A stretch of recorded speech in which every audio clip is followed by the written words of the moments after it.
दोस्तों, आज हम आपको एक ऐसे शख्स की कहानी सुनाने जा रहे हैं जो एक ऐसी परिस्थिति में फंस गया था जहां मौत का मुंह हर कदम पर उसका पीछा कर रहा था और वह शख्स भी पूरे जिद और जुनून के साथ मौत से लड़ता जा रहा था।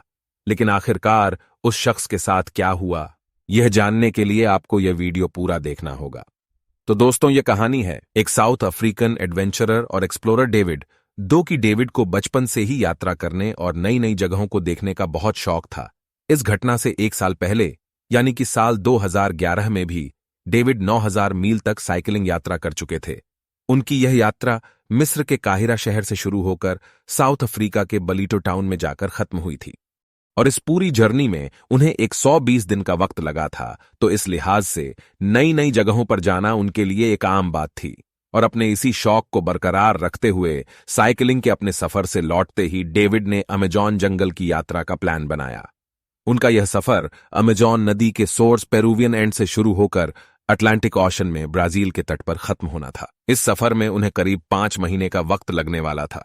इस सफर पर भी डेविड अकेले ही बिना किसी सपोर्ट के निकलने वाले थे। लेकिन अमेजोन नदी कितनी ज्यादा खतरनाक है उस बात से डेविड भली भांति परिचित हैं।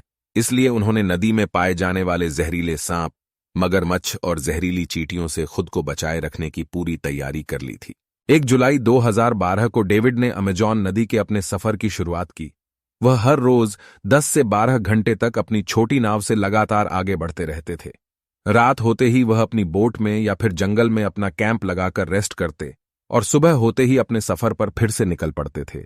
डेविड को अपने सफर पर निकले अब करीब 2 महीने का वक्त हो चुका था और इस दौरान उनका सामना अमेजोन नदी और जंगल के कई तरह के खतरनाक जीव जंतु और जानवरों से हुआ था। लेकिन बावजूद इसके अभी तक इनका यह सफर काफी शानदार चल रहा था। लेकिन सफर 56वें दिन जब वह अपनी बोट को आगे बढ़ा रहे थे, तभी एक दूसरी बोट उनके आगे से तेजी से निकलकर गई जिसमें 2 आदमी सवार थे। लेकिन कुछ ही दूर जाने के बाद ही वह बोट उनकी आंखों से ओझल हो गई।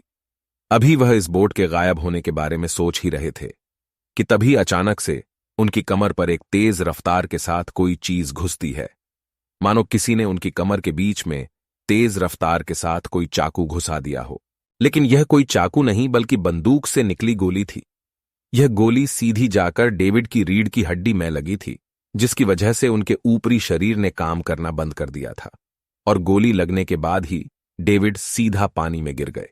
पानी में जाने के बाद डेविड अपने ऊपरी शरीर को गोली लगने की वजह से हिला नहीं पा रहे थे और डेविड सीधा जाकर नदी के तल से जा टकराए। जैसे ही वह नदी के तल से टकराए, उनके शरीर में थोड़ी सी हिम्मत आई और उसने अपनी टांगों का पूरा जोर लगाकर अपने शरीर को ऊपर की तरफ उछाला।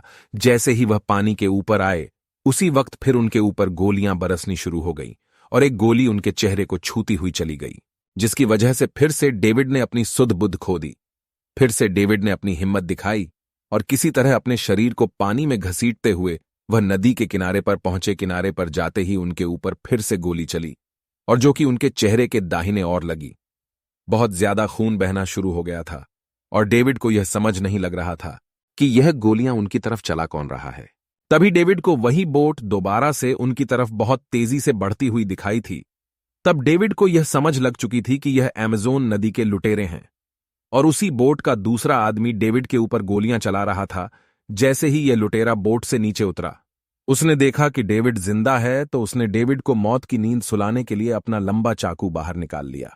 उसे अपनी तरफ बढ़ता देख डेविड में पता नहीं कहां से हिम्मत आई और उसने अपनी पूरी ताकत लगाकर उठकर भागना शुरू कर दिया। जैसे ही डेविड ने भागना शुरू किया, दोबारा से उसके ऊपर गोलियों की बरसात होनी शुरू हो गई। फिर से चौथी गोली डेविड की टांग पर आकर लगी। चौथी गोली लगने के बाद भी डेविड ने भागना बंद नहीं किया और वह भागते भागते लुटेरों से 2-3 किलोमीटर दूर आ गया। अभी वह लुटेरों से तो बच चुके थे, लेकिन उनके शरीर से बहुत सारा खून बह चुका था। डेविड के दिमाग को अभी लगने लग गया था कि अभी वह ज्यादा देर तक जिंदा नहीं बचेंगे, लेकिन उनका दिल था कि वह हार मानने के लिए तैयार ही नहीं था। फिर डेविड ने हिम्मत दिखाई और मदद ढूंढने के लिए आगे की तरफ बढ़ना शुरू कर दिया। लेकिन अमेजोन के इन घने जंगलों में उनकी आवाज सुनने वाला कोई नहीं था।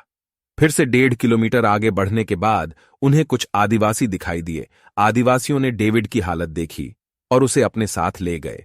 लेकिन तब तक डेविड की हालत ऐसी हो गई थी कि अगर उन्हें तुरंत किसी बड़े हॉस्पिटल में इलाज नहीं करवाया गया तो उनकी तुरंत मृत्यु हो जाएगी। आदिवासियों के पास ऐसा कोई भी साधन नहीं था जिससे वह तुरंत डेविड को किसी बड़े हॉस्पिटल में पहुंचा सकें। आदिवासियों ने डेविड को अपनी बोट में डाला और नदी के रास्ते ही हॉस्पिटल लेकर जाने लगे। यह आदिवासी डेविड की मदद पैसों के लिए कर रहे थे, लेकिन जैसे ही उन्हें पता चला कि डेविड का सब कुछ लुट चुका है, तो वह डेविड को बीच रास्ते में ही किनारे पर छोड़कर वापस आ गए। इसके बाद तो डेविड की पूरी हिम्मत टूट चुकी थी, लेकिन फिर से उनको दूसरे कबीले के आदिवासी मिल गए। उन्होंने डेविड को उठाया और थोड़ा आगे ले जाकर एक और कबीले के आदिवासियों को डेविड को अस्पताल तक छोड़कर आने की जिम्मेदारी दे दी। इसी तरह डेविड को 3 कबीले के आदिवासियों ने अस्पताल तक पहुंचाया। अस्पताल पहुंचने के बाद भी डेविड की मुसीबतें कम होने का नाम नहीं ले रही थी। अस्पताल के डॉक्टर डेविड की भाषा नहीं समझ पा रहे थे और वह बिना पैसे के इलाज करने को तैयार ही नहीं थे। तभी डेविड ने फोन पर अपनी मां से बात की और उनको पूरी कहानी सुनाई।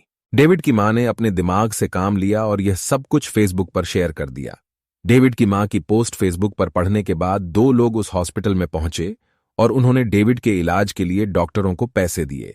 डॉक्टरों ने जब डेविड की जांच की तो उन्होंने बोला कि इनका ऑपरेशन करने के लिए उनके यहां पर कोई भी सुविधा उपलब्ध नहीं है। उन्होंने डेविड को पेरू के एक शहर लिमा के हॉस्पिटल में रेफर कर दिया, लेकिन उस वक्त पेरू के लिमा शहर में कोई भी उड़ान रात के समय नहीं जाती थी।